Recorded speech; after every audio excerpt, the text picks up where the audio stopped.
Hello and welcome to the Mysticast, where you join Jack Stafford and Deborah Littleboy, members of the Aetherius Society, the cosmic religion for the Aquarian Age, as we break down the barriers between religion, science, metaphysics, philosophy, and mysticism, all of which are really only aspects of the self-same quest for truth. Please note this is an independent program, not produced or fact-checked by the Aetherius Society. Today, our guest is Dr. Q. Hello, Doctor. Hello, Jack and Deborah. Thank you so much for having me on your show. I really appreciate the opportunity to spread the information about this incredible universe called Nadi Readings. Yes, we were expecting an Indian guy, of course. How did a Westerner like you end up? Oh man, you figured out right away that I'm not Indian. Well, that in itself is a story worthwhile to be shared in a long talk. But in short, I've been a seeker my entire life, so that people have a better understanding of why a white guy, those of you who are not seeing me, just listening to a recording, understand why a white guy does something that is intrinsically Southern Indian, not just Indian, Southern Indian, primarily the state of Tamil Nadu. Those of you who have been to India or understand something about India, Tamil Nadu is a big state in the southernmost parts of India. Not a small state, 85 million people live in this one state alone. And Jack, I think you live in Italy, so it's more people in that one state than in the whole country of Italy or the UK or twice the population of California, to keep it simple. And the capital city is Chennai, which is in the northern parts, 15 million in that one city alone. And then you travel about 5 hours south, so the central parts of the state, it's kind of like elongated, the reverse version of California. California is on the west coast, Tamil Nadu is on the east coast of India. And then central parts of that state is where it all happened thousands of years ago, a small town village called Vaitishvaran Koil. And my office, I have a brick and mortar office in India, is in that area, of course, because that is, legend says, where it all happens. When sages in India, we call them Maharishis, and Maharishi means great sage. Hundreds of them, not just one or two, hundreds of them sat down in meditation, invoke the powers of the gods they knew at the time. So whenever you are involved with Nadi readings or Indian palm readings, you need to put on historical glasses. Things were different at the time. So all these Maharishis knew were Hindu gods and goddesses. And so they meditated to them to be able to tap into the Akashic records and then download the information and have them, though all those informations that they received, metaphorically speaking, dictated to their disciples, who then etched those information on palm leaf, on fresh palm leaves, which when it dried up, you could see the actual writing.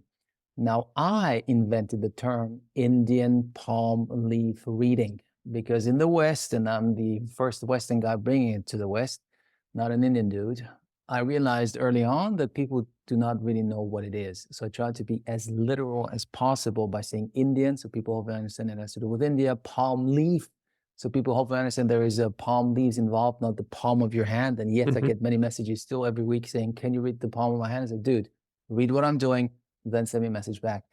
And reading, so people understand there is some sort of a reading involved.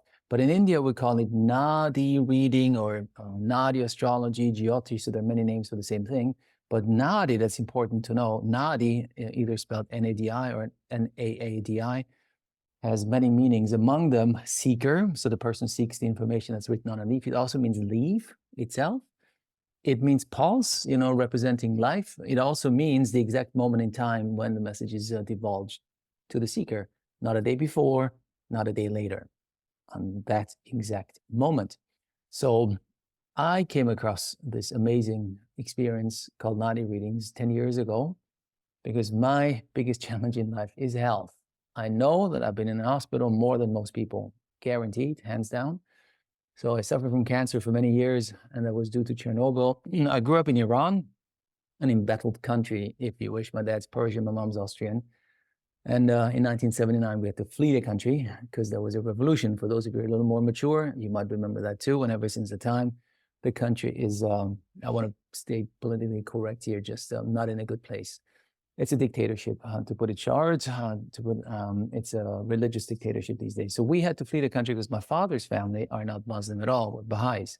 And had we stayed, guaranteed my father would have been executed, if not all of us right away, because Baha'is were persecuted, tortured, imprisoned.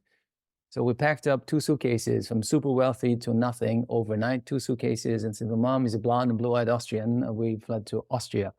And I spent some years in Austria at the time. In 1986, some of you are mature enough to remember too, the world's biggest nuclear catastrophe happened till this date, called Chernobyl. At the time, it was in the USSR. Now it's a separate country, also embattled still, and again, called the Ukraine. And since I lived in Central Europe at the time, Austria is in the heart of Europe, the nuclear cloud traveled a couple thousand kilometers and dumped its nuclear waste over Central Europe. And that is why tens of thousands of people got cancer. It's hush-hush. Politicians didn't spread the word, didn't want to share this with the world, of course, because they don't want to scare people. But my personal cancer physician, who became a close friend of mine because I survived, I was 16 years old when I was diagnosed with cancer. She told me, because she became politician and the Secretary of Health of Austria, she said, you know what, this is most likely due to Chernobyl because we can see a hike in cancer rates. Yeah. So it took me quite many years, thousands of needles up my vein, surgery, chemotherapy, radiation, and but I survived. So when I got cancer, I said, God, why me? I mean, I'm just 16 years old. We just survived a big revolution, lost everything. And now I see people die in my room. And I saw quite a few people die in my room. When I was in hospital, I was 6 months and inpatient. Then at 19, when my cancer doctor said, well, you're released, you can go. You're now in remission. I said, God, why me? I mean, how come I survived and other people that suffered from the same did not? And that is the beginning of my journey. I realized at a very young age that there is a lot more than what meets the eye. We only see the tip of the iceberg. And so the rest of my life, I dedicated trying to pierce that veil. I wanted to know what is out there that I cannot see, touch, or even understand. And that journey got me to meet John of God several times and do Reiki work and group therapies and spend time with shamans in the Amazon, do, shamanic medicine many times. I did a lot, more than most, I'm pretty sure, because I dedicated my life trying to find out what's hidden. I wanted to know what's hidden, what's out there. And in the meantime, of course, I had a regular career too, because somehow I need to make money. So Dr. Q is not a stage name, by the way. People think it's just a cool name. No, it's not. It was bestowed upon me by my friends when I was getting my doctorate. So they thought it sounds cool. So for about 30 years, I've been called Dr. Q. 10 years ago, 11 years ago, I used to live in the US. I ran a travel business. And then I met a gal from Hungary, and that's the reason I'm in Hungary now. And Budapest, if you haven't been here, I would highly recommend to come. It's a beautiful city place. indeed. Yeah, it is a beautiful city. I got very sick. I caught a virus, and I had the chills, high fever. I did not know what's going on. And my girlfriend, she said, you know what, you need to go back to Vienna. Vienna and Budapest are not far away, just 3 hours by train. So I hopped on a train, went back to my cancer hospital. And I'm a VIP there, if you wish, because I survived. I'm a kid. I know everyone because I had to go there for many, many, many years. And so I get quote unquote preferential treatment, meaning because I know them, as a personal connections. And so they checked me out and they sent me to the cardiologist. And he said, Dr. Moyes, you are extremely sick. You're lucky that you're alive. You're going to stay here. I said, what? I need to fly to Frankfurt in 2 days. He shouted at me. He said, listen, you are deadly sick. I was like, really? I came by train. I didn't feel that good. That's true. But I said, you're staying here now. That's it. Thank God on that day, because my girlfriend really saved my life. I collapsed already in the hospital. Had I not gone to Vienna from Budapest, I'd be dead now. Little did I know that I had myocarditis. Myocarditis is an inflamed heart muscle.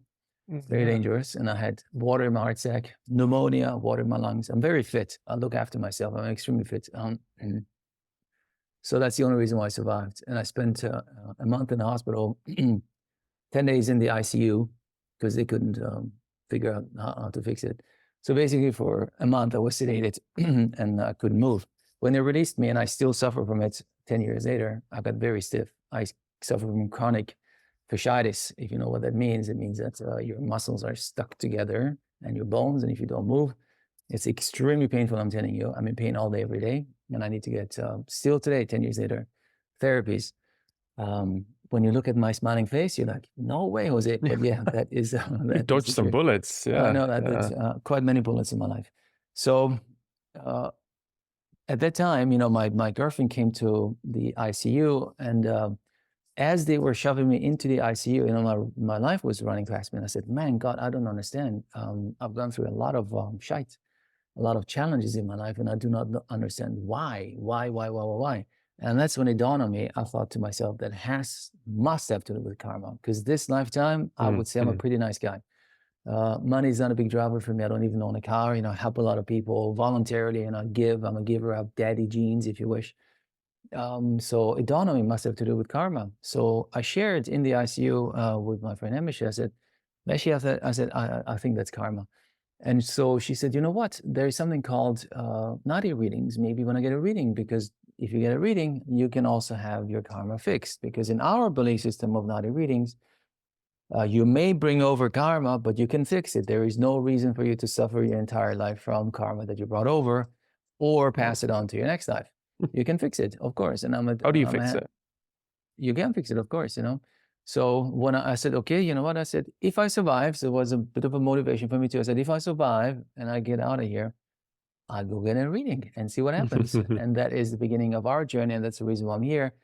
Lo and behold, though, you need to know, I never thought when I got my reading that I'd be the man, if you wish, in the West, bringing this to the West. But the reading was mind-blowing, way more than I thought. And I hope you understand that I'm not a novice. I'm not a virgin, if you wish, when it comes to spiritual matters. I've done a lot, more than most, guaranteed. But still, it blew my mind. It was so accurate, and it resonated with me. And in a by sentence, the reader, hardly could understand what I was saying because the accent is so thick, said, and by the way, you're going to bring this to the West. I thought he's kidding me, because I'm not Indian. I have nothing to do with India. I go to India. Of course, I do yoga for 25 years, and I love Indian food, but that's about it. There is no deeper connection than that. So I thought, yeah, whatever. So I shared my experience with friends and family, and many of them wanted to get a reading done because I'm very enthusiastic about my experiences. I shared with everyone. If I go to a shaman, I tell them about this. If I do Vipassana, I tell them about this. I tell them about John of God. So they all think I'm a little crazy because I do crazy things. And yet many of them want to do it too. So I told them about my Nadi experience, and they said, yeah, I want to do it too. I said, great, let's book a flight to India and get it done. And that is when I realized that most Western people, believe it or not, will never go to India, period. Yeah. Well, I was very into Ayurveda. I went many years before I joined the Aetherius Society. That was my big thing for 10 years. And I went to India many times. And many times, yeah. Yeah, I mean, you couldn't get people to come. Yeah, to a minority, I'm only talking about Western people, right? So to a minority of Western people, India is a magnet. Some people would love to move there and live there and be in ashrams and God knows what. But the vast majority, to them, India is a no-go zone, period. It's either too hot, or the food's too spicy, or too dusty, God knows what, too many mosquitoes. It's just a no-go zone. And that is when I thought, okay, maybe we can somehow help them by doing online readings, So that's how things started 10 years ago, doing it over Skype. And as I was also realizing that friends and family couldn't understand the accent either, the Indian English is hard to understand for a person who's never been exposed to Indian culture and Indian English. So I sat in all of the readings too, repeating things, into English so they would understand, and also make him understand the deeper meaning of the reading, that you cannot take things verbatim. You got to digest and process and understand the symbolism behind it. And that is eventually how the position of a moderator in our institute came about. So in every reading, we do have a Western person that I personally train. We call him a moderator, to hold your hand from the beginning till the end. And if need be, we'll repeat things for you and explain things on a deeper level so that you really get the most out of a reading. Now, that's all in a nutshell. And I know we don't have much time, so I want to go through it as fast as I can. And then you can just let me know if you want me to go deeper.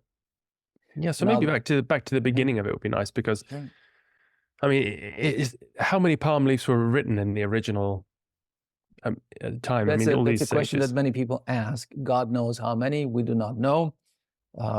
Is there a leaf written for everyone? No, that's for sure not. First of all, you need to know that leaves, a message from the Maharishis, maybe I should go even deeper than that.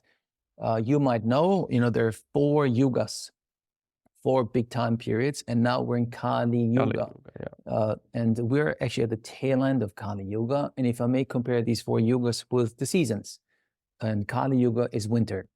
It's the tail end of winter, and each yuga lasts thousands of years, a long, long, long time. And according to our belief system, Nadi Readings, we are close to being able to overcome Kali Yuga. Some people say 2 generations, some people say 3 generations, 100 years. But given the thousands, if not tens of thousands of years of Kali Yuga, and each yuga per se, that's a very short period of time. So 2,000 to 5,000 years ago, there is no written record of any of this, so it's only through hearsay.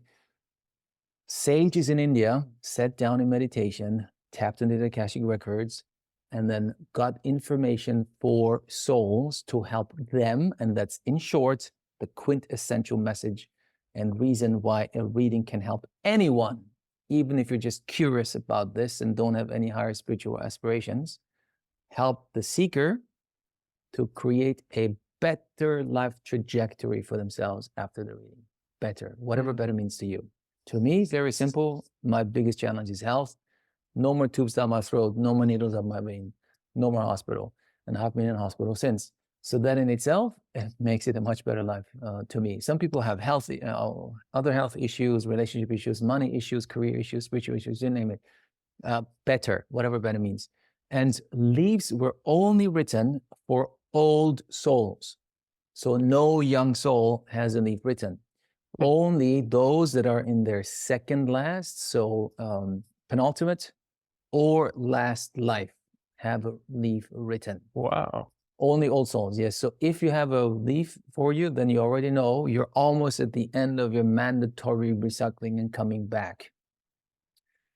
The reason is in Kali Yuga, so I'm going to go deeper here too, the minority, only 25% of souls are awakened, enlightened if you wish, or ready to be enlightened. 75% are in the dark. So 25% of souls need to carry 75% of humanity. And so the Maharishis thought, if we can help those 25% to make their lives better through trickle effect, they can then help more people, those that are in the dark and not ready to receive the message.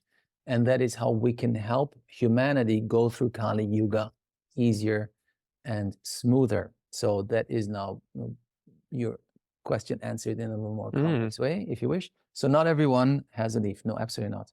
How many because leaves? It says on your website, that you have to go searching for the leaves.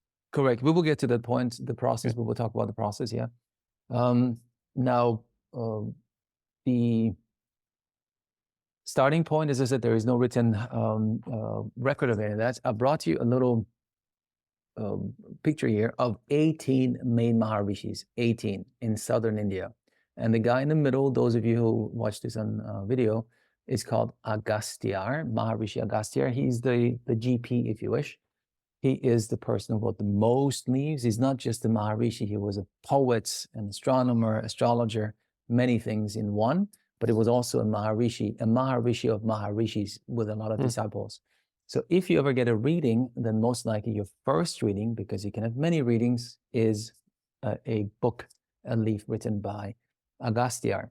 Now, so you need to picture this 2,000 to 5,000 years ago, in a time period where India didn't exist. They didn't even know that there is anything outside of the little realm that they lived in. All they knew about was their Hindu gods, meditating to them, tapping into the energies. And then they were telepathically dictating the messages that they received to their disciples. And the disciples, again, 2,000 to 5,000 years ago, a long time ago, no paper. How can we write this down? How can we keep the message? So what they did is in southern India, we have big palm trees with big leaves, really, really, really big leaves.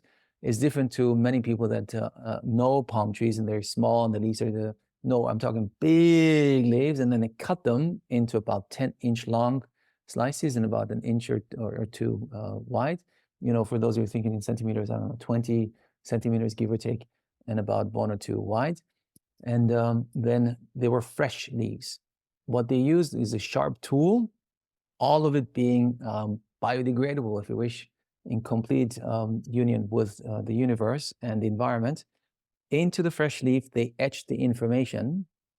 And as the leaf dried up, the information came out. So no ink used. They used what they had at the time in abundance, palm trees, cut them into certain shape. They're not the same shape either. You can have bundles that are longer, shorter, thicker, and so forth. But I brought you one too, and that is a typical bundle or book. So we call it bundle or book, and we're going to dive deeper into that too. So then now you got these leaves and messages for souls, how to store them. Again, think back to 5,000 years ago, how to store them. Because leaves are very brittle. You touch them, after a while, they crack and then you lose them. So what they did is they put together similar souls. So your soul sisters, soul brothers, you're not related to them. It could be a gentleman from France, a lady from Australia, God knows, together. And then they used bits and pieces of the palm tree and created a book and then bound them together. And that is how book or bundle came about. That means every single leaf in this particular book or bundle shares one thing in common, and that is your thumb impression category type. And now we have arrived at the core of the matter. Okay. Again, think 2,000 to 5,000 years ago. Yeah. How can you find a leaf where people cannot read or write? Only the very educated people in those days could read and write. So they use something that's very unique to every human being, and that's your thumbprint. And then they categorize these thumbprints into 108 different category types and put similar souls, if you wish, together in a bundle and then store them in archives. And when I talk about archives, you might think that it's security guards, water dispensers, air-conditioned, and all the rest of it. Well, welcome to India. It's the opposite. It's usually a back room or an additional little part of the building where they keep these. So these are in most of the time in private hands. No security guards, no water dispensers. It's a hole in the wall, basically. That's how these archives are. And there's not 1 or 2 or 10, God knows, thousands of these little archives and libraries. Now, because of time and reading families that inherited them and they kept them in their families, and that's how reading dynasties came about. There are big state-run. Tamil Nadu has big municipal and state-run libraries. Yes, I've been to all of them, I would think by now. But the vast majority of these bundles are in the hands of individuals. So it makes finding these bundles now and containing your individual palm leaf a bit of a challenge, and it takes time. So now that we have arrived at the crux of the matter, we put similar souls together and then now they're stored. Fast forward 2,000 years later, today we still have the exact same process in place as we had 2,000 years ago.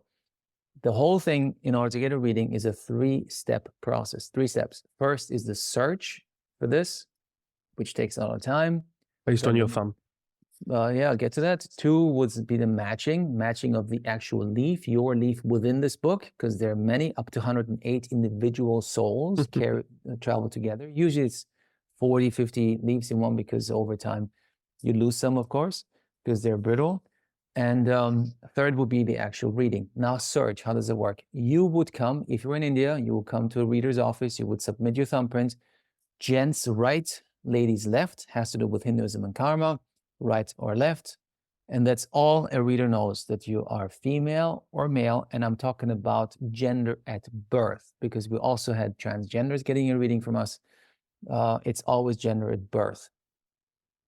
Then your country where you're born in, and then the reader goes on a physical search. Physical. There is no computer involved, no registry of any kind. It's as if you were still 2,000 years ago. So what happens in reality is he looks at your thumbprint, literally speaking, through a magnifying glass, identifies your category type. That in itself is a huge science. Once he knows your category type, he then goes on a search. So he walks, first thing is he checks out his own library if he has one, or archive, then the neighbors, and then so forth. And then he hops on his bicycle if it's too far away, or his moped. And if it's 2, 3, 4 hours away, he hops on a bus and goes to the next municipality and search there. Modern times help a little bit today, because now we would call an agent, 5 hours away, say, look, you go and search for a bundle there. And if you find one, let us know. So that's the reality of a search. Very time consuming. It's a physical, hands-on job. So people need to be patient, because people submit their thumbprints now with me and they call me a week later, can I start doing my reading? I said, my friend, you need to read what I'm telling you. The average search time, because we also have a lot of readings, I should say, with a huge backlog, a wait list of a couple thousand, is 10 to 16 weeks. So once we accept your thumbprint and say, yeah, that's okay, we can use it. It needs to be readable, meaning you gotta see all the fine lines. That's the important part. And by the way, many people watch Hollywood movies and they see the thumb being rolled in movies, and that's nonsense. You need to produce a very good one by going down straight, up and down straight. And you need to submit quite a few, because if you're not used to it, if you haven't been booked yet, so you do not know how much pressure to apply, if it's too much or not enough. So we always say, send us a dozen, and then we look at them, and then we know which one is good enough. And the reader then is able to identify your category type. And only then, once we have identified your category type, you get an email from us saying, yep, now search has started. And from now on, you need to be patient. Don't send us an email every week. We will let you know as soon as it's found.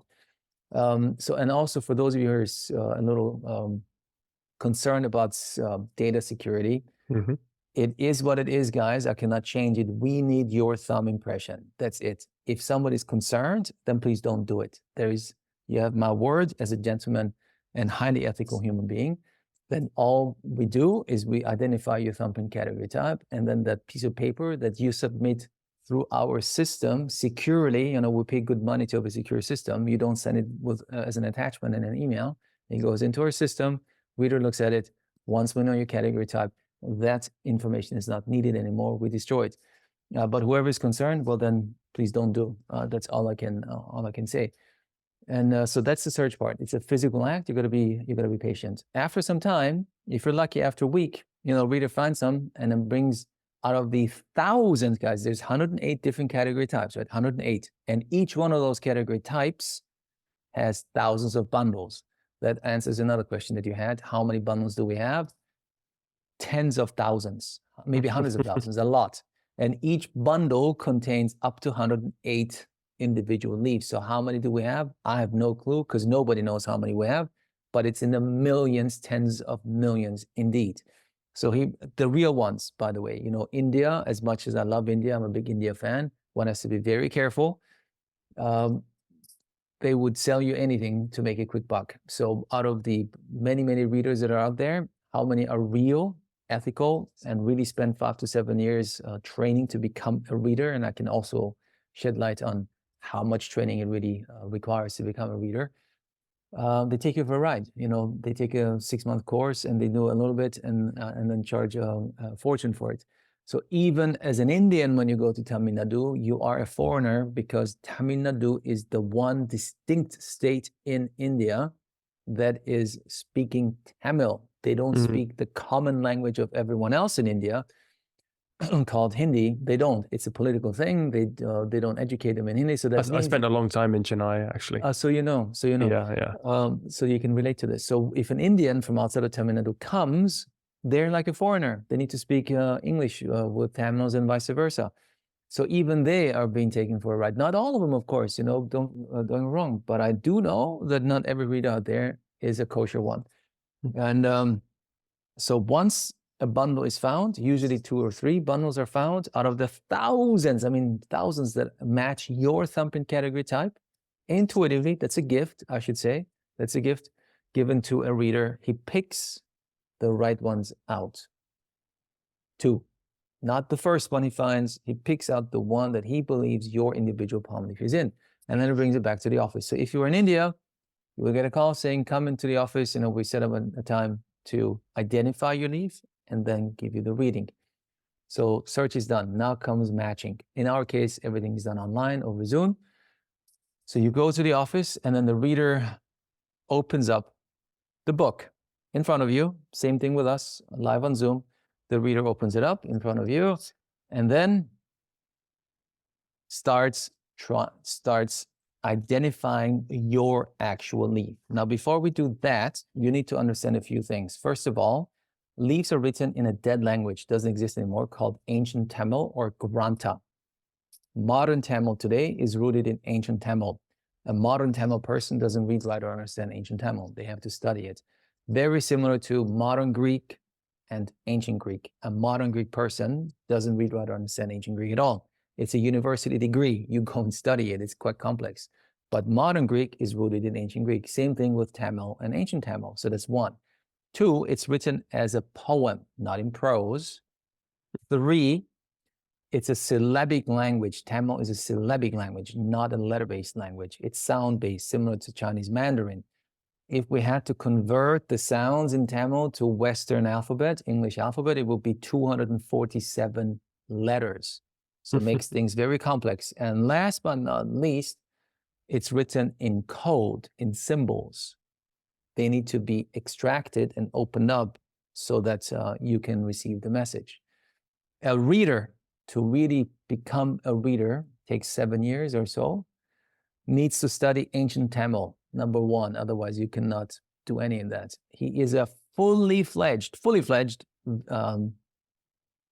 Vedic astrologist. Many people make a living just being a Vedic astrologist, but Vedic astrology is just one part of his big education. Why? Because planets and stars have an impact on you and are referred to in your leaf. So he needs to be able to understand it and decode it.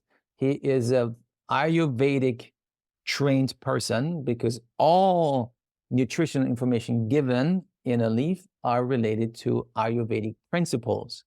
He has to study numerology, gemology. A lot of things are going on behind the scenes to make a reader a reader. And our lineage of reading, and there is no school either where you can just go and become a reader. No, such a thing doesn't exist. You need to either submit yourself to a guru or you're born into a reader family, passed on from grandfather, father, son, grandson. Same with Ayurveda, yeah. Yeah, similar. Now, so all these things are important to understand first, so that you understand how complex it is to find your leaf in the matching process. The message is delivered to the seeker in a sing-song, dum badum badum badum badum, which the reader also has to study and learn.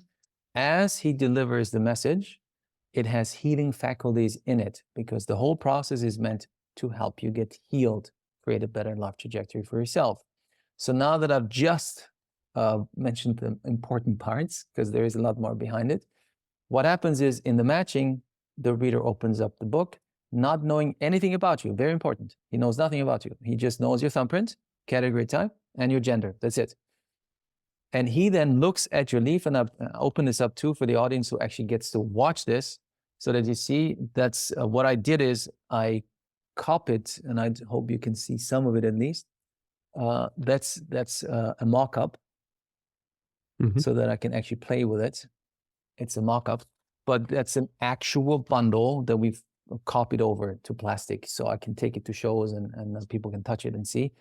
Written in a dead language, he opens it up, and then he reads out to the seeker statements, not questions, statements. And the most prevalent that he sees on the first leaf, he reads out, "You're married," because the soul whose leaf this is now a married person. If you're married now, you say yes. If you're not married now, you say no. So the only answer to a statement you need to give is a yes, no, right, wrong, correct, or incorrect. No need to give any more information than that. Let's say you are married now, but you're going through divorce. And the reader looks at the leaf and says, "You're married."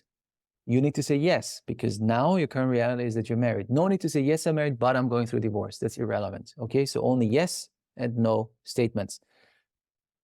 As long as you say yes to a statement, he stays on the leaf, goes deeper and deeper and deeper. If you say no, well, then it's not your leaf. He flips over and starts all over again with the next leaf. So the process takes 30 minutes, 40 minutes, an hour, depending on how many leaves he has to go through. No notes are ever taken. He only focuses on the leaf.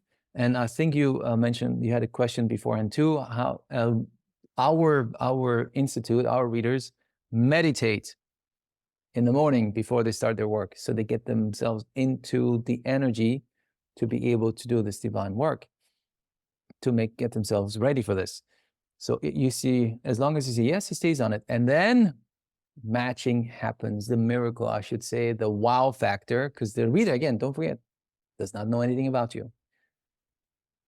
If and when he finds your leaf, he will tell you your first name, your mother's first name, your father's first name, wife, husband, if you have one, most likely.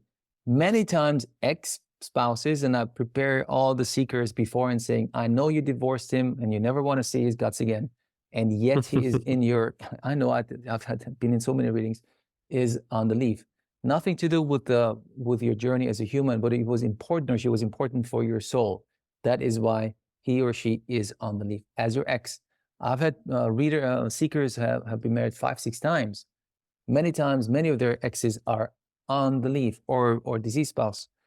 Their name, kids, how many kids you have, the gender of the kids, how many siblings you have, gender of the siblings, whether they have kids, how many, your date of birth, your time of birth, your weekday of birth. In short, and mind my French, you poop yourself. You're like, oh my God, this is impossible. And now you can imagine how I felt when the reader, who I guarantee you, most of them have never left, give or take, a radius of 100 or 200 miles of where they live. You've been to India many times, it's a different culture. When they go to a next state, I know when they fly to Delhi or so, they think you're going abroad, and yet it's the same country. So when when I was in my reading 10 years ago, and it was like dam baram baram, that's the rhythm. He delivers the message, dam baram baram siyavash, which is my father's name. I was stunned. It's a Persian name. I guarantee he's never heard the name before in his entire life, and yet dam baram baram baram siyavash. It was like, oh my God, my mom's Austrian, so dam baram baram Gisela, almost perfectly pronounced.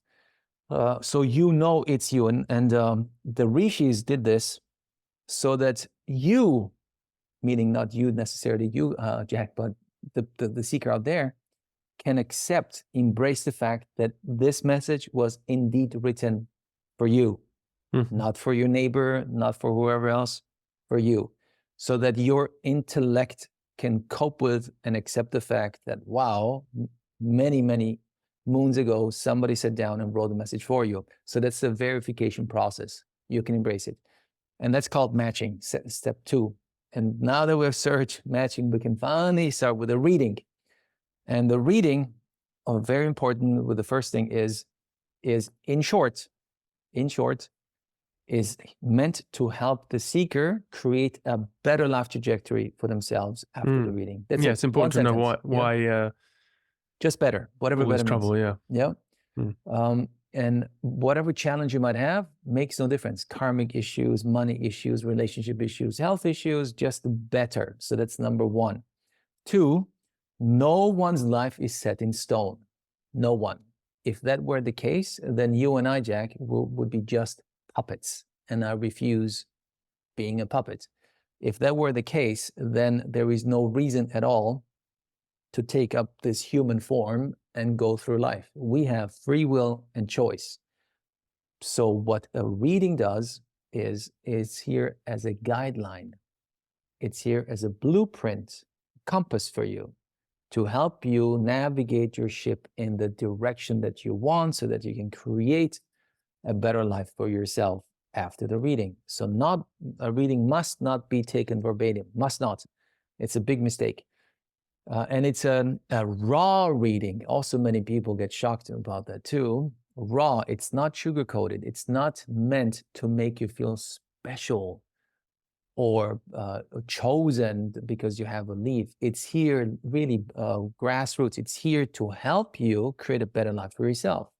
Now, if you had many issues before the reading, drug addiction, abuse, God knows what, and I've been in many readings and I heard many stories, you cannot expect that the reading will say, oh, you will have a wonderful time from now onwards. You'll be healed. You become a hero, a millionaire, a superstar. No, the reading will reflect your reality until now, For some people, it'll be a kick in their butts, saying if you don't get your act together, doesn't look good. But the good news is, so it's a raw reading, not sugar-coated. It tells you the good, the bad, and the ugly. And it covers all aspects of life: health, relationship, kids, money, career, education, you name it, all of it. And it comes in a trajectory from the moment you get the reading until there is no more riding on the leaf, which could mean the end of your life, but not necessarily. It just means no more riding, no more message today for you. It could, your life could end at 72, 78, we do not know. It doesn't necessarily mean it's the end of your life. You cannot take it literally. Just the message stops until whatever age it's written. Now, if it's a good thing they mention about your life, well, that's wonderful. Embrace it, enjoy it, drive your Porsche, all is good.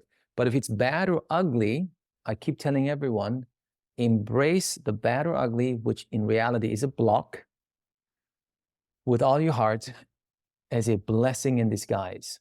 Embrace it, because up until the reading, you also had blocks. You were just not aware of them. You were hitting a wall, not knowing why. But now, the leaf tells you there is a block. There's a family block, generational block, child block, marriage block, health block, whatever that might be. Embrace it with all your heart as a blessing in disguise. Why? I told you in the beginning, the magic, the secret in all this lies in your thumbprint. Without your thumbprint, nothing will happen. But the real power, the magic of a reading is at the very end. Because for every block identified in your reading, the leaf itself has remedies. And the remedies, unlike the reading, must be taken verbatim. Must. That will be your way of showing the universe that you're serious about change and healing. So if you follow the instructions given by the leaf, will help you shift the energies that you're currently in so that you can create a better life for yourself afterwards. What kind of instructions would they be? These are, we call them pujas, and pujas are literally translated, you've been to India, prayer ceremony or ceremonial act. That's the literal translation of a puja. But in Western terminology, if I may say, is nothing more, nothing else, nothing less than an energy shifting exercise. That's what it is. Meditation is energy shifting exercise. Prayers is energy shifting exercise. If you and I can agree, or the audience out there rather, that everything in life is energy. It's the desk my computer is on, our conversation, our human body, just the manifestation of energy is one way or another. So if things go perfect, that would be a sine curve, because sine curve is the ultimate and perfect curve in the universe, sine curve. So everything's in flow, wonderful, beautiful. But if something is not going well in your life, then it's not a sine curve anymore, it's somehow screwed up. So that means the puja, your prayers, your mantras will help you realign the energies and get them back as close as possible to being a sine curve. And as you clean up the energy flow, you will attract different energies into your life, and hence I have the ability to then create the life trajectory that you want and steer your ship in the direction that you want. So for the most part, a puja is a mantra dedicated to a god or goddess. For those of you who are not familiar with Hinduism, it's a very literal, hands-on religion, very different to other religions. There is no written book, for example. There isn't. It's all done through word of mouth and hearsay. And each god represents a block and how to overcome it, or something that's good. Lakshmi is for good fortune, for example. Guru Dakshinamurti is to help with children. Shiva for spiritual growth. So for each block identified in your reading, there is a puja cycle dedicated to a specific god or goddess, a specific mantra, however many times you need to do it, exactly on the day, not a day before, not a day later, exactly for the length of time, 6 Sundays, 5 Mondays, 5 full moon days, whatever, exactly on that day. Because that is how you show the universe, I'm serious about change. If you cannot follow something that simple, it doesn't take long. It takes you 5 minutes or 10 minutes. It doesn't really take long enough. Once a week, on the day as prescribed. If you cannot pull it off, well, then I'm sorry. It's it's a simple. Well, we do a lot of the pranayama. Is pranayama in there as well, or is it only mantra? No, only mantras. These are the prayer ceremonies. You could also be prescribed a physical act, a ceremonial act. And in Western terminology, it could be donate money, do a pilgrimage. That's very rare. Feed cow, baby cow, donate clothes. And in my case, and you need to follow these instructions, these pujas step by step, exactly as prescribed. You cannot do them all at the same time because you're eager to get them over and done with. You cannot, mix them up. No, oh, I like this one more than the others, so I start with this one. No, exactly as prescribed.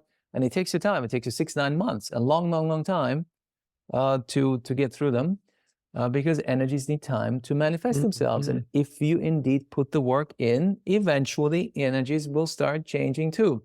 So if you were prescribed a physical act, like I was, among the mantras that I had to recite, one said, feed the needy for 2 consecutive Wednesdays. So I asked the reader, or rather the translator, I said, what do you mean by feed the needy? Should I do soup kitchen, donate money? The guy just said, you'll figure it out. I did this reading when I had moved to Budapest. I'm not Hungarian. I don't know anyone here. I don't speak Hungarian. So, and then in the cycle of pujas, this one came about. I was sweating. I'm telling you, I didn't want to be in hospital anymore. I had just survived a major issue again. So I really was very, very keen on doing them correctly and in the right order. And then the night before, boom, it came to me. You know what? Just don't be so fixated on what means feed the needy. I just remembered that at the cafe that I still go today, there was a lady, an older lady that I thought doesn't have much money. So I just told the waiter, I'm paying for her, whatever lunch she has. Cost me nothing, $20, $10, I don't remember. And I told him, don't tell her that I paid for it. So when she wanted to pay and I could observe her from a distance, he said, no, it's already paid. And she was in shock. I know her entire energy shifted. She was smiling and was in disbelief. And I felt good. I was like, oh my God, such a small gesture. And yet it had such a big impact on a human being. So then the next Wednesday, I said, you know what, universe, just provide me with an opportunity. I'm going to help. So I was in line for a cup of coffee. And I had this young couple ahead of me. Again, it was in Hungarian, so I didn't understand what they were saying. But I could feel their energies. They were bickering. I don't know how couples are. And then I just stepped ahead, paid for their 2 coffees, and said, have a good day. It stopped them in their tracks. It shifted their energies right away. And I just felt good. And so I've been doing this ever since. And I've racked them a random act of kindness, sometimes at airports, sometimes here or there. And I can only recommend everyone out there too. It doesn't cost you anything, man. It costs you $5. And then you shift the energies of another human being. And that person might remember this one little incident for the rest of their lives. Yeah. So it's an amazing thing. So I've been doing that ever since. So that's a physical act that you need to do. But there's a funny one too, because I was prescribed, give fruit and candy to at least 5 children for 5 consecutive Fridays also. So I'm a middle-aged guy, white guy. I'm in Hungary. I don't speak Hungarian. I'm a foreigner here. Then I thought, man, oh man, that's a big challenge to me. If I just walk through the streets and start offering candy to random kids, I might see the inside of Hungarian prisons. So I was a little worried about that too. But then it dawned on me, I said, you know what? We're in a country and they have the same issues as any other country too. There's got to be orphanages. There's got to be kindergartens, state-run kindergartens. And so I just found a couple of them, and I said, look, I'm not a crazy guy. I know I'm a foreigner, but this is exactly what I'm doing. This is called a puja. And I need to feed or give candy and fruit to at least 5 kids on a Friday, 5 consecutive Fridays. If I may, I said, I'll bring you a whole sack of fruit and candy for everyone in your class, not just 5, otherwise there will be stress. And it needs to be given to them on the day that I bring it, not the next day, not the day before, today. They said, sure. I mean, they were super happy. Of course they were, man. Some person bringing candy, the kids were happy. I was happy. Everyone's happy. So that's a physical act. And that is the puja, the energy shifting exercise. If you put the energy in with all your heart, not faking it, not just going and I'm done. No, really sit down and focus on it. I guarantee you it will help shift energies and help you ultimately create a better life trajectory for yourself after the reading. So I tried to boil it down, this gigantic universe of Nadi Readings, and go through it as fast as I possibly can. Yeah.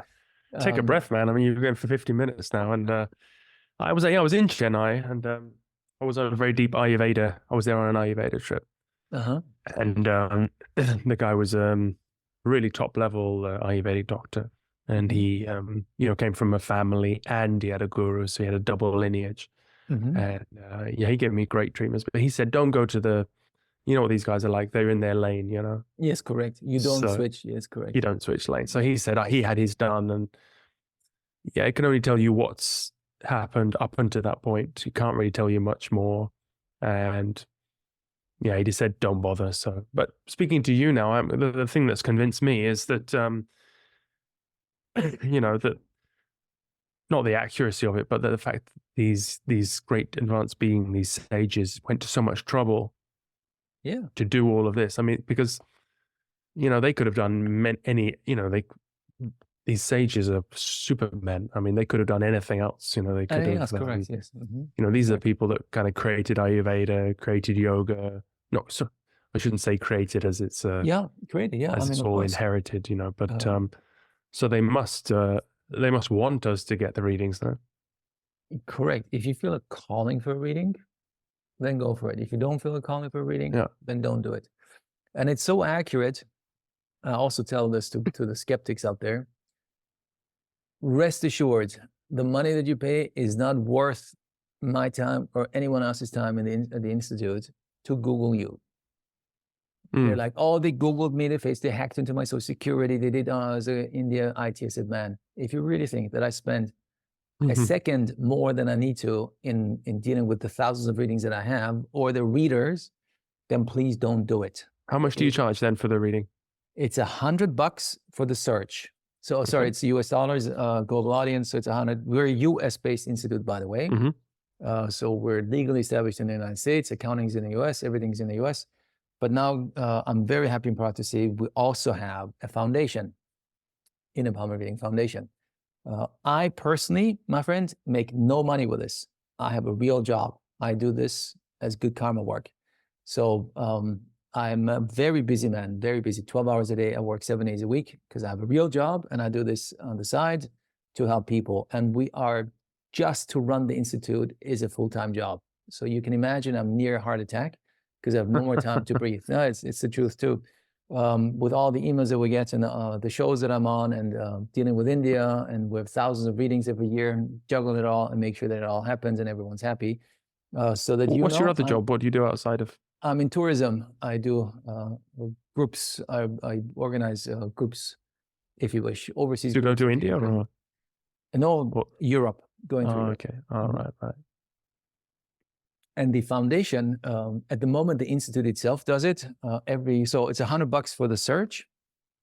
You put all we need in the beginning is $100 and your thumbprint. You pay the $100. You submit your thumbprint online, and then the search starts. And however long search takes. And if you then decide once bundles have been found, a few months later, you can decide having the reading, and that's $400. So 100 plus 400 is $500 in total. As I was told in my reading, I'm going to bring this to the West, and it's my last life. I will reach Moksha. Thank God. It was actually the best news in the whole reading. I don't have to come back. I've seen my share of pain already, so I'm really done. There is no desire in me to extend my life or come back. I'm really done. And so they said, you need to do extra work. So if you are a last lifer, as we call them, on the trajectory of Moksha, you need to put extra pujas in, lifelong pujas, until you're too old or too sick to do them. They can be very simple, just helping an elderly lady across the street, giving a free session. It could be something small. Doesn't have to be done every week or every month, just consciously until you're too old, too sick to do it. So that's one of the reasons why I'm doing what I'm doing. And of course, I never thought it would be this big at the time. Never thought. It's overwhelming to deal with that and continue with my real day job. So we not only, and I promised my readers and their families in the beginning, I said, look, you stick with me because I found an amazing group of people, ethical, authentic, highly educated. Every reader that we have has a college degree. They decided voluntarily to become a reader and help humanity. And by doing so, of course, at the same time, decided to not make as much money as they could, because Are they all Indians? Everyone in the institution? Everyone's Indians. Everyone's Tamil, period. Everyone's Tamil. Of course, I have Western staff too, Western moderators that I train. That's a different story. Accountant and bookkeeper and lawyer, they're all either US or Australia, wherever they are. We got a lot of moderators in South Africa. So it's a very global institute. A lot of people work with us. Everything's online, apart from the actual brick and mortar office that we have in India. That's an actual place you can go to, but we're not geared towards in-person readings. So please don't send me an email saying, I want to do this in person. Regrettably, we cannot do it. It's already hard enough to manage all the online readings. In the old days already, I said, look, I'm going to heavily overpay you on purpose, out of my own pocket. I invested a lot of money out of my own pocket making this happen, because I really want this to be preserved. The knowledge should be preserved and in an ethical way given to humans that have never been to India or might have any issues, trust issues. I understand, it's a big issue to trust someone to pay $500 and then believe that it's actually an accurate thing. You can rest assured that it is. So I told them, look, I'm going to overpay you way more than you would ever make locally. So that way your life is secured. You can support your family, your wives and kids and so forth. And you can lead a good life as opposed to struggling as a healer. And now there is an orphanage in the town our office is in too. We support an orphanage. So every reading that comes to us helps indirectly each reading to support 100 kids, elderly people, kids, mentally and physically disabled people in the town that we're in. And the bigger we get, the more money I give back. That's my whole purpose. I'm just a catalyst, if you wish, comes in, goes to people that need help. And you have money back guarantee. Really, I'm not here to be a millionaire, because if that's my aim, I will be doing, I guarantee you, something else, and not this for free, by the way. So if you're not happy, then we give you your money back. It's simple. There is no, I'm not here to fight with anyone. We're not, we're here. We do our work from our heart, period. Yeah. And that's where everyone in our institute approaches it. Well, that really fits with the Aetherius Society. The Karma Yoga is the yoga of the age. So yeah, we talked about karma and yeah. What are some of the success stories people have had then? What can just give us a few of those before we finish? Sure. I mean, Gigi Williams comes to mind. Gigi was on one of my trips a few years ago. And on my trips, I talked about what I do on the side, helping people, doing Nadi Readings. She said, oh, I want to get one too. She's a tiny Filipino lady living in the US. And she had a reading, and I was her moderator, and I helped her. And in the reading, the reader said, you must get a health checkup. The energies are off. And mind you, Gigi is now almost 80. And so at the time, she must have been 74, something like that. And I said, Gigi, the reader told you you must get a health checkup now. There is no mucking about. You have to do it. I said, oh, I'm scared. I haven't been to a doctor in a few years because I'm scared they're going to tell me that I'm sick. I said, Gigi, stop it. I want to hear back tomorrow that you made an appointment to get a complete health checkup. Okay, so she went and did it. And then before I know it, she sends me a message saying, oh my God, I'm diagnosed with cancer. So she was diagnosed stage 2 breast cancer. The news itself, not so good, but at the same time, very good, because going to the physician, as the reader said, you need to do it now, and she actually did it, saved her life. She's now one of my closest friends. I spent some time with her. She lives in Phoenix, and she is outspoken about it. You can go to her website, Facebook, you will see her giving a testimonial about it saved her life. And she's the biggest supporter you can possibly think of when it comes to Nadi Readings, hands down. And whenever I give a talk and I go to, I do not know your audience, but if you are in California in February, and now it's January, I go to the world's biggest spiritual expo called Conscious Life Expo. It's at the Hilton Hotel at LAX Airport, February 9th to 12th, Conscious Life Expo. I've gone there for almost 10 years. I have a booth, I give talks, lectures, and you can come and see me in person. So that's one opportunity for you to meet me in person if you desire to do so. That's in about a month from now. There are many success stories that I can share, but I know we're running out of time. So you tell me the questions that I maybe have not been able to answer. Yeah, no, I mean, I think you covered everything, because Marie Perez has had, someone in the Aetherius Society, she took one with you and she had a great feeling about it too. And Yeah. That's wonderful. And since one thing that we have in common, the Ethereal Society and Nadi Readings, karma. Now, in general, I know that people mix up karma with negativity. That's nonsense. Karma can be positive and can be negative, both. If you bring about positive karma into this lifetime, enjoy the Ferrari or Porsche that you were given. Just enjoy it. Wonderful. You did good things before, and now you get to reap the benefits. Small, share with others. Yeah, of course, share with. I'm not saying you're being selfish. I'm just saying enjoy. I know if you have good health, or a great job or great opportunities to, enjoy. Wonderful. Why not? I mean, you should enjoy and give others. And if it's small negative karma, small negative, you can fix that through your everyday good work. Whoever is in a service line of work, service, help others, nurses, teachers, physicians, any sort of therapists, firefighters, police officers, lawyers, for God's sake, judges, people that service others. If you do it ethically, that's always, if you are with the right mindset, just by doing the work that you do, you clean up karma automatically, because you give to society and humanity. Karma yoga is the yoga of the age. Yes. Yes. Yeah. Services, the jewel in the rock of attainment. Yeah, correct. So, but if it's big negative karma, then your good deeds cannot fix it, according to our system at least.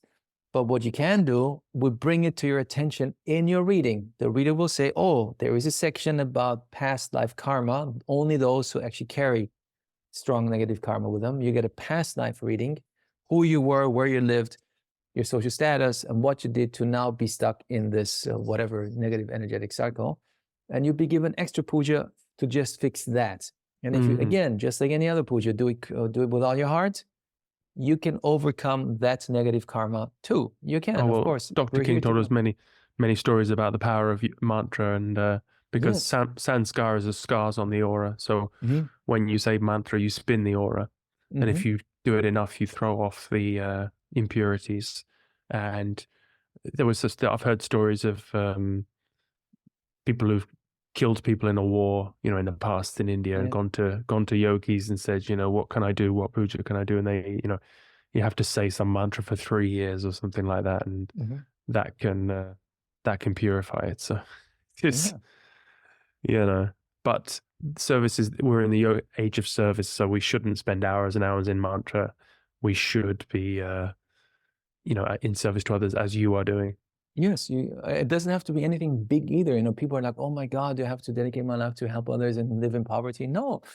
If you are, whatever you're doing in the service line, then continue what you're doing. You may make a lot of money with what you do. That's not an issue at all. You can, lead a comfortable, wonderful life and drive your Porsche, not an issue, as long as you do what you do ethically and give back at the same time. What else is there than dharma and kindness and helping others? Prayer. That's it. Prayer is a tremendous tool for helping other people. So pray for people, pray for the world. Yeah. Energy shifting exercise, everything. Meditation, praying, it's all mantras, pujas, it's all energy shifting exercises. And just one part that didn't question about that. So moksha. Yeah. If you're on the last life, what happens after that? Well, moksha means liberation. That means you'll be reunited with the eternal source, and that's it. You can kick back, relax, smoke a doobie, drink a pina colada, be under the palm tree, and you're done. You do not need to come back. Your mandatory incarnations have come to an end.